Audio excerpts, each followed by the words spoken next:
ಬೆಂಗಳೂರು ಚಲೋಗೆ ಮುಂದಾದ ಸಾರಿಗೆ ನೌಕರರಿಗೆ ಶಾಕ್ ಎದುರಾಗಿದೆ. ಸಾರಿಗೆ ನೌಕರರ ಬೆಂಗಳೂರು ಚಲೋಗೆ ಕೆಎಸ್ಆರ್ಟಿಸಿ ಬ್ರೇಕ್ ಹಾಕಿದೆ.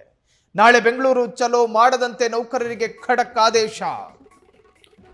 ವೇತನ ಹೆಚ್ಚು ಮಾಡಬೇಕು, ನಮ್ಮ ಸಮಸ್ಯೆಗಳನ್ನು ಸರ್ಕಾರ ಆಲಿಸಬೇಕು ಅಂತ ಹೇಳಿ ಸರ್ಕಾರಿ ನೌಕರರು ಹಮ್ಮಿಕೊಂಡಿದ್ದ ಪ್ರತಿಭಟನಾ ಕಾರ್ಯಕ್ರಮಕ್ಕೆ ಬ್ರೇಕ್ ಹಾಕೋದಕ್ಕೆ ಈಗ ಕೆಎಸ್ಆರ್ಟಿಸಿ ಮುಂದಾಗಿದೆ. ನಾಳೆ ಬೆಂಗಳೂರು ಚಲೋ ಆಗುತ್ತೋ ಆಗಲ್ವೋ ಅನ್ನೋ ಆತಂಕ. ನೌಕರರಿಗೆ ನಾಳೆ ಯಾವುದೇ ರಜೆ ಮಂಜೂರು ಮಾಡದಂತೆ ಸೂಚನೆ.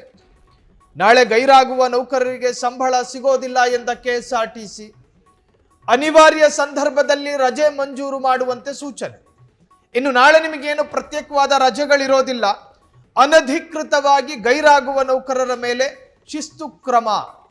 ನಿಯಮದ ಪ್ರಕಾರ ನೌಕರರು ಯಾವುದೇ ಮುಷ್ಕರ ಮಾಡುವಂತಿಲ್ಲ, ಹೂಡುವಂತಿಲ್ಲ. ಈ ನಡುವೆ ವೇತನ ಸೇರಿ ಇನ್ನಿತರ ಬೇಡಿಕೆಗೆ ಒತ್ತಾಯಿಸಿ ನಾಳೆ ಪ್ರತಿಭಟನೆ. ಬೆಂಗಳೂರಿನ ಫ್ರೀಡಂ ಪಾರ್ಕ್ನಲ್ಲಿ ಹೋರಾಟಕ್ಕೆ ಮುಂದಾಗಿರುವ ನೌಕರರು ಹೋರಾಟದ ಮುನ್ನವೇ ಕಟ್ಟುನಿಟ್ಟಿನ ಆದೇಶ ಹೊರಡಿಸಿದ ಎಂಡಿ ಅಕ್ರಮ್ ಪಾಷಾ.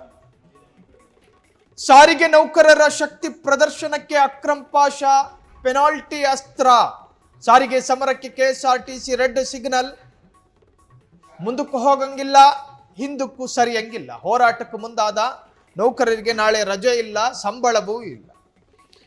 ಪಾಪ ಸಾರಿಗೆ ನೌಕರರು ಅವರವರ ಸಮಸ್ಯೆಗಳನ್ನು ಮುಂದಿಟ್ಟುಕೊಂಡು ಸರ್ಕಾರದ ಗಮನ ಸೆಳೆಯೋದಕ್ಕೆ ನಾನಾ ತರಹದ ಪ್ರಯತ್ನಗಳನ್ನು ಪಡ್ತಾ ಇದ್ದಾರೆ.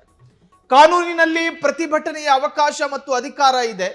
ಅದನ್ನ ಬಳಸೋದಕ್ಕೆ ನಾಳೆ ಬೆಂಗಳೂರು ಚಲೋ ಕಾರ್ಯಕ್ರಮವನ್ನು ಹಮ್ಮಿಕೊಂಡಿದ್ರು. ಸಹಸ್ರಾರು ಸಾರಿಗೆ ನೌಕರರು ಸೇರಿ ಸಾರಿಗೆ ಇಲಾಖೆಯ ವಿರುದ್ಧ ಅಥವಾ ಸರ್ಕಾರದ ವಿರುದ್ಧ ಘೋಷಣೆ ಕೂಗುವುದರ ಮುಖಾಂತರವಾಗಿ ಸಾರಿಗೆ ನೌಕರರಿಗೆ ಸರ್ಕಾರ ಮಾಡ್ತಿರುವಂತಹ ಈ ತರಹದ್ದೊಂದು ಅನ್ಯಾಯದ ವಿರುದ್ಧ ಧ್ವನಿ ಎತ್ತೋದಕ್ಕಾಗಿ ಅವರು ಹಮ್ಮಿಕೊಂಡಿದ್ದ ಪ್ರತಿಭಟನಾ ಕಾರ್ಯಕ್ರಮ. ಈಗ ಎಂಡಿ ಅಕ್ರಮ್ ಪಾಷಾ ಆದೇಶ ಹೊರಡಿಸಿದ್ದಾರೆ. ನಾಳೆ ದಿನ ಯಾರು ರಜೆ ಮಾಡ್ತಾರೋ ಅವರಿಗೆ LOP, ಸಂಬಳ ಸಿಗೋದಿಲ್ಲ. ಇನ್ನೇನಾದ್ರೂ ಅತಿ ಗಂಭೀರವಾದಂತಹ ಸಮಸ್ಯೆಗಳಿದ್ರೆ ಮಾತ್ರ ರಜಾ. ನಾಳೆ ನೀವೆಲ್ಲರೂ ಕೂಡ ಕೆಲಸಕ್ಕೆ ಹಾಜರಾಗಿ ಅನ್ನೋ ಸಂದೇಶ ಅದರಲ್ಲಿತ್ತು. ನೀವು ಕೆಲಸಕ್ಕೆ ಹಾಜರಾಗಬೇಕು. ಸುಮ್ಮನೆ ಪ್ರತಿಭಟನೆ ಅಂತ ಹೇಳಿ ಫ್ರೀಡಂ ಪಾರ್ಕಿಗೆ ಹೋಗೋದಲ್ಲ. ಒಂದು ವೇಳೆ ನಿಯಮ ಮೀರಿ ನೀವು ಹೋಗುವುದಾದರೆ ನಿಮ್ಮ ವಿರುದ್ಧ ಶಿಸ್ತು ಕ್ರಮ ಅಂತ ಹೇಳುತ್ತೆ ಕೆಎಸ್ಆರ್ಟಿಸಿ ನಿಗಮ. ಅಕ್ರಮ್ ಪಾಷಾರ ಅಧಿಕೃತ ಆದೇಶ ಇದು.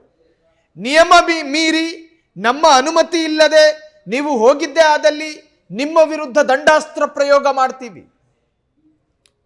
ಯಾವುದೇ ಮುಲಾಜಿಲ್ಲದೆ ದಂಡಾಸ್ತ್ರ ಪ್ರಯೋಗ. ಹಾಗಾಗಿ ಈಗ ಸಾರಿಗೆ ನೌಕರರ ಪಾಲಿಗೆ ಕೆಎಸ್ಆರ್ಟಿಸಿ ತೋರಿಸಿರುವಂತಹ ರೆಡ್ ಸಿಗ್ನಲ್ ಇದು. ಮುಂದಕ್ಕೂ ಹೋಗಂಗಿಲ್ಲ, ಹಿಂದಕ್ಕೂ ಸರಿಯಂಗಿಲ್ಲ. ನಾಳೆ ಪ್ರತಿಭಟನೆನೂ ಮಾಡಂಗಿಲ್ಲ, ಕೆಲಸಕ್ಕೆ ರಜಾನೂ ಹಾಕಂಗಿಲ್ಲ. ಏನು ಮಾಡೋದು? ಸಾರಿಗೆ ನೌಕರರಲ್ಲಿರ್ತಕ್ಕಂಥ ಆತಂಕ ಇದು. ಸರ್ಕಾರ ಮತ್ತೊಮ್ಮೆ ಮನಸ್ಸು ಮಾಡುತ್ತಾ ಕಾದು ನೋಡಬೇಕಾಗಿದೆ. ಕ್ಷಣ ಕ್ಷಣದ ಸುದ್ದಿಗಳಿಗಾಗಿ ಫ್ರೀಡಂ ಟಿವಿ ಸಬ್ಸ್ಕ್ರೈಬ್ ಮಾಡಿ, ಲೈಕ್ ಮಾಡಿ ಹಾಗೂ ಫಾಲೋ ಮಾಡಿ. ಹೊಸ ಸುದ್ದಿಗಳ ನೋಟಿಫಿಕೇಶನ್ಗಾಗಿ ಬೆಲ್ ಐಕಾನ್ ಮೇಲೆ ಕ್ಲಿಕ್ ಮಾಡಿ.